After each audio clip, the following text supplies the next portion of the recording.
تو اصل بات یہ ہے، میں مجھے صاحب گوئی پر ذرا معذرت خواہ ہوں، اصل بات یہ ہے کہ ہمارا جو سیاسی نظام ہے وہ غلام ہے،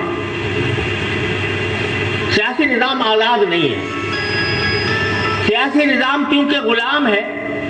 لہذا کوئی ایسی تحریک جو اس کو غلامی سے نکالے، بحث کی غلامی سے نکالے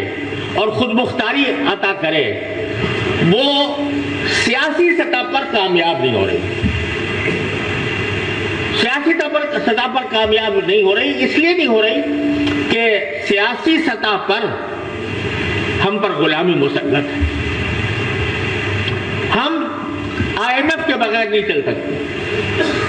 ہم اس بات کے بغیر نہیں چل سکتے کہ مغرب ہمیں سپورٹ کرے، ہم اگر ڈیفالٹ کرنے جا رہے ہوں تو وہ ہمیں بیل آؤٹ کرے۔ اس کی وجہ سے سیاسی نظام کے ذریعے اسلامی نظام کا لانا مجھے بہت ان حالات میں بڑا مشکل ہے۔ لیکن کیا ہم مایوس ہو جائیں کہ چونکہ سیاسی نظام ہمارا ابتر ہے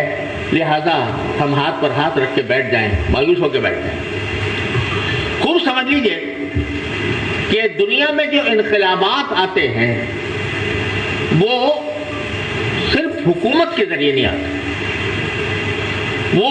عوام کے ذریعے آتے ہیں، عوام کے معاشروں کے مختلف طبقات کے ذریعے آتے ہیں۔ جب عوام ایک مرتبہ اور معاشرے کے مختلف طبقات ایک مرتبہ یہ طے کر لیں کہ ہمیں آزاد ہونا ہے تو سیاست مجبور ہو کر گھٹنے ٹیک کر آزاد ضرور ہو جائے گی۔ اور ہم چونکہ ابھی تک اس انتظار میں ہیں کہ سیاسی نظام کوئی بہتر آئے، کوئی اچھی قیادت آ جائے تو پھر ہمارے لیے ہمارے دکھوں کا وہ مداوع کرے، ہماری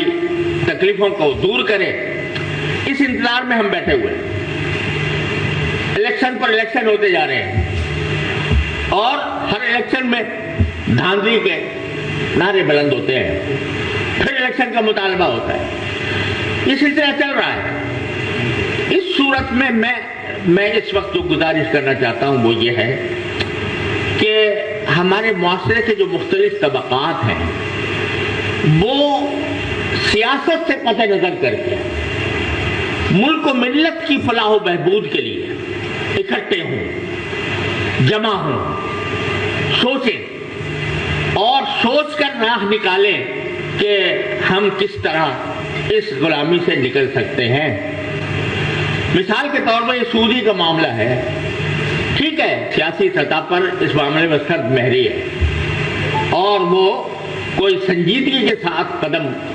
نہیں اٹھایا جا رہا، اگرچہ یہ میری معلومات ہیں کہ اسٹیٹ بینک میں بھی اس کے اوپر کچھ کام ہو رہا ہے اور اسٹیٹ بینک کے ہاں بھی اس کے اوپر ایک کمیٹی بنی ہوئی ہے، لیکن جس سطح پر، جس بلند سطح پر جس تیز رفتاری کی ضرورت ہے وہ نہیں۔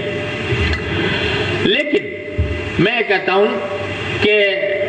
ہماری تاجر برادری کسی بھی ملک کی